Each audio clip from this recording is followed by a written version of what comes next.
ആമിന ബീവി ചുമന്ന് ആറ്റലാം നബിയെ അന്ന് ആദിയോന്റെ നൂറിലാണ് ത്വാഹ സ്വല്ലല്ലാഹ് യാ സ്വഫിയല്ലാഹ്.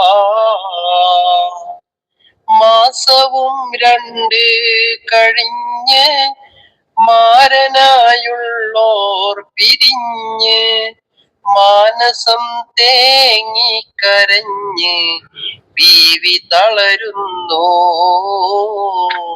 വീണു പോകുന്നു.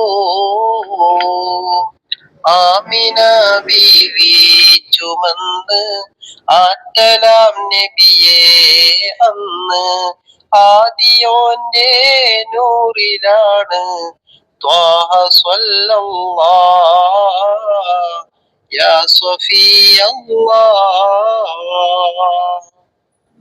മാസവും വർഷം കഴിഞ്ഞ് ദിവസവും മാസം ഇഴഞ്ഞ് പാലകന്റെ നൂറൊളി ജനിച്ചു മക്കത്ത്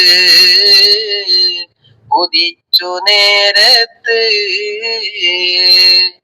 6 വർഷങ്ങൾ കഴിഞ്ഞു ആറ്റലാം ഉമ്മ പിരിഞ്ഞു.